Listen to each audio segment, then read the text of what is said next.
Aniversario 40 del ICA. Vientos modernizadores en el ICA, 1992 a 1998.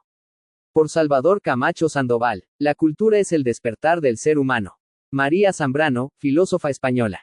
Hay ciertas cosas en las que no se debe soportar la mediocridad, como poesía, música, pintura. Jean de la Bruyère, filósofo francés. Sin rumbo, ni proyecto. Los reclamos por un mal desempeño en el Instituto Cultural de Aguascalientes, ICA, continúan, porque no se ha ido a la raíz de los problemas.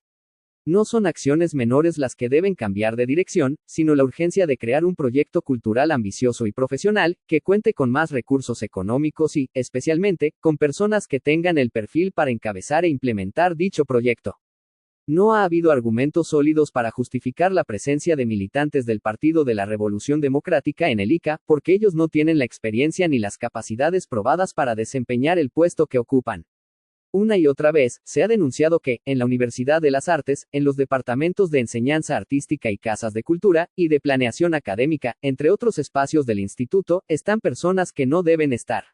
Muestra de este malestar es lo señalado por artistas y docentes del ICA, cuando el 20 de junio, en una radiodifusora local, exigieron una investigación exhaustiva y transparente de la gestión de los recursos en lo que va de esta administración. Así también, sobre estos problemas y refiriéndose al director del ICA, Alejandro Vázquez Zúñiga, el periodista y literato Edilberto Aldán escribió lo siguiente en la jornada Aguascalientes: sostengo que a quien yo sigo considerando mi amigo le quedó grande el puesto, no estaba listo para ser el director del ICA. También señaló que el verdadero problema es que, el gobierno de María Teresa Jiménez no tiene un programa cultural, más aún que, el gobierno estatal ha desmantelado las instituciones culturales. Según Aldán, la idea del gobierno estatal de cultura es la del espectáculo. Y tiene razón, solo hay que recordar los millones de pesos que se gastan en complacer el gusto comercial de la gente, la programación deficiente de radio y televisión de Aguascalientes y los recursos malgastados en el área de comunicación. A diferencia de lo que actualmente ocurre, hubo otra época en la que al gobernador del estado sí le importaba la promoción de las artes y la cultura. Hay evidencias, están los datos duros. De esta historia, escribo solo algunas anotaciones por razones de espacio. Una historia de sí se puede. En 1992, el gobernador electo Otto Granados Roldán apoyó la realización de un diagnóstico de la situación que guardaba el desarrollo y promoción de las artes y la cultura en Aguascalientes y, a partir de esto, planteó retos que pudieran ser atendidos durante su administración. Al final de su sexenio, escribió lo que constituyó el eje de su política cultural. Para mí había tres ideas básicas: incrementar, modernizar y enriquecer la infraestructura cultural con que contaba el Estado, diversificar en términos de calidad y de orígenes la oferta cultural promovida por el Estado, y acompasar en la medida de lo posible la esfera de la gestión y la promoción cultural con la esfera de la educación formal y el sistema escolar. Esas fueron nuestras prioridades. Cada una de ellas se fue ajustando a lo largo del sexenio en función de tiempos, circunstancias y disponibilidades presupuestales, pero no varió lo sustancial. A diferencia de otros gobernadores que delegaban casi por completo los asuntos culturales a los directores de la Casa de Instituto Cultural de Aguascalientes, Granados Roldán quiso participar directamente en su promoción. Dentro de una corriente modernizadora, muy propia del gobierno de Carlos Salinas de Gortari, 1988 a 1994, el gobernador procuró atender la cultura en una dimensión global y ubicó la política cultural tomando como marco el desarrollo de la entidad. Apoyamos la creación, la difusión y la enseñanza artística porque para nosotros apoyar la cultura no es un lujo, sino una prioridad y un activo fundamental en nuestra sociedad. Luego mencionó, haciendo referencia a la postura de cerrazón de la presidencia municipal de censurar la exposición fotográfica de semidesnudos, en 1997, que había que respetar la libertad de creación. Sería inconcebible que la sociedad asumiera una actitud pasiva y conformista o, peor aún, que cediera ante propuestas intolerantes e impregnadas de franca ignorancia. El costo de nuestra indiferencia sería retroceder muchos, pero muchos años y perder una vieja tradición de libertades en el ámbito artístico que también con mucho esfuerzo se ha conquistado. La concepción del gobernador sobre la responsabilidad del Estado mexicano en el mundo de las artes no era confundir talento con presupuesto, disciplina con subsidios, creatividad con becas. Para él, el Estado tiene como deber crear las condiciones básicas materiales, físicas, intelectuales, etc. para que los creadores desarrollen su propio talento, produzcan su trabajo con la mayor calidad. Para encabezar el trabajo en el ICA, el gobernador nombró a Enrique Rodríguez Varela, quien había colaborado cuando Jesús Gómez Serrano era director del instituto. Desde el inicio, procuró vincular el mundo de las artes y la cultura con el sistema educativo estatal y, además, se refirió a la necesidad de una reglamentación en la materia. Hay casos que realmente dan miedo, porque al final de que realizas un buen espectáculo, por razones de desorden de impuestos, pagos, subsidios, etc., te quedas peor de como estabas, aunque la entrada haya sido buena. Por esto mismo, apoyo la idea de que es necesario tener alguna reglamentación al respecto, y si de esto después deriva en una ley estatal de cultura, estaría bien. Otro de los desafíos que el ICA enfrentó en esos años fue el relativo a las relaciones con el gobierno municipal de extracción panista, que, como sucedió en otros lugares del país, se caracterizaba por su intolerancia hacia ciertas manifestaciones artísticas. Pero, esta historia merece un texto aparte. Experiencias para subrayar. Desde la creación de la Casa de la Cultura, las exposiciones han sido parte importante en la promoción de la cultura y también la creación de más espacios. Durante este sexenio, 1992 a 1998, se inauguraron la Biblioteca de Malpaso, Calvillo, y las Casas de la Cultura de Cocío, Tepesalá, El Llano y San José de Gracia. En este último municipio también se fundó un museo comunitario. Además, se adquirió el antiguo balneario Los Arquitos para crear un centro cultural y educativo, y se creó el Museo de Arte Contemporáneo. Al mismo tiempo, se destinaron recursos para remodelar el Museo Guadalupe Posada y se creó, en 1996, el Centro Cultural y Recreativo El Cedazo. Al término de esta administración, Aguascalientes contaba con 40 espacios artísticos y culturales. Sobre este panorama, el maestro Juan Castañeda escribió: "Es cierto que somos afortunados y tenemos por mucho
En la escuela de música no se avanzó en la profesionalización, no obstante su antigüedad y que el ICA tuviera una orquesta sinfónica.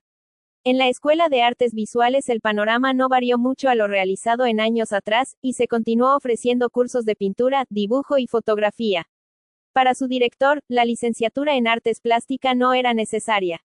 En 1994, en el tercer encuentro estatal de artes plásticas, dijo: "La exposición nos da un panorama bastante real de lo que sucede en la plástica de Aguascalientes. Los herederos de las glorias de Herrán, Posada y Contreras aún están muy lejos". Dos experiencias exitosas fueron la creación de la Escuela de Teatro y la obtención del registro por parte de la CEPI, de parte de la Dirección General de Profesiones, el registro de la carrera de técnico superior en actuación, con el aval del INBA. En el mundo de la literatura, durante el gobierno de Granados Roldán, se continuó apoyando a los talleres. Participó en la revista Artes de México, la edición conmemorativa de los 30 años del Premio de Poesía Aguascalientes, en libros de Conaculta y en la editorial española Ave del Paraíso.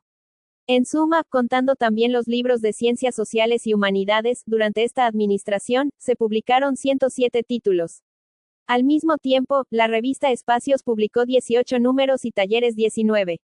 Además, se publicaron 25 números de la revista escrita por niños y niñas Letritas Grandes. Como parte fundamental en el fomento a la lectura, se continuó con la Feria de Libros y, en 1993, se creó la primera Feria del Libro Infantil y Juvenil.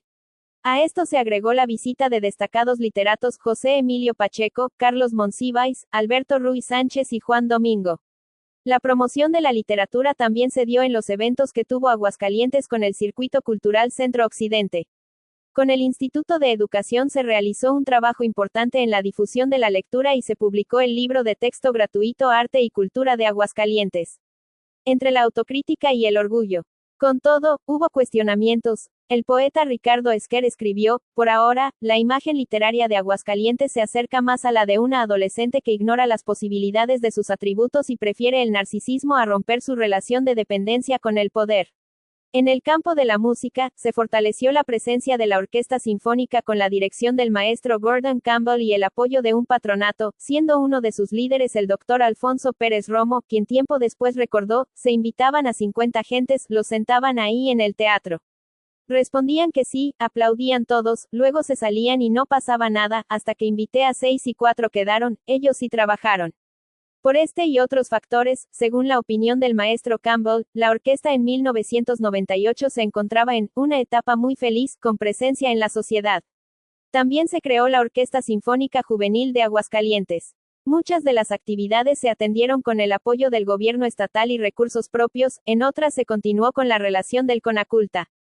Y a diferencia de lo percibido en otros años, la relación entre el gobierno estatal y el centro ahora era buena, según la opinión del mismo Otto Granados. Me habría gustado tener más dinero de la Federación para proyectos culturales, pero entiendo que a ellos tampoco les sobraba el presupuesto y que había proyectos de mucho mayor envergadura en zonas arqueológicas, por ejemplo, que requirieron mayor prioridad presupuestal de parte del CONACULTA.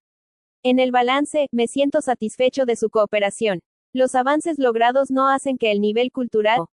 La idea de que Aguascalientes era la Atenas de México resultó inexacto, quizás ridículo, como dijeron los miembros la Asociación Cultural de Aguascalientes, décadas atrás, pues faltaba mucho por hacer.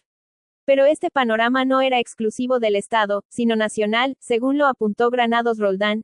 Esto no va en desdoro de nadie, un país que está en el lugar número 51 en el Índice de Desarrollo Humano del PNUD, que lee más o menos medio libro al año, que produce patentes en una proporción menor a lugares como Corea u otros, pues sencillamente es algo desproporcionado aspirar, por ahora, a definirnos como una sociedad culta.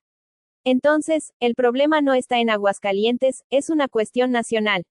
Hay que ser realistas y aceptar nuestras enormes limitaciones. Y, por otra parte, ¿qué es ser culto o quién es culto? El que lee a Musil, escucha a Rachmaninoff, ve a Matisse, asiste a museos y conciertos de la Filarmónica de Nueva York. Alternancia política y cultura. La promoción de las artes y la cultura se desarrolló principalmente con el apoyo del gobierno del Estado. Las finanzas de 1998 se integraron con recursos estatales 70.08%, recursos federales CONACULTA 10.01%, recursos propios 17.61% y recursos municipales 0.30%. Con la llegada del PAN al gobierno estatal, en 1998, hubo voces críticas que señalaron que el ICA iba a ir para abajo, porque era un partido conservador que no se distinguía por impulsar las artes y la cultura. De aquella experiencia, desde luego, falta que alguien haga un análisis.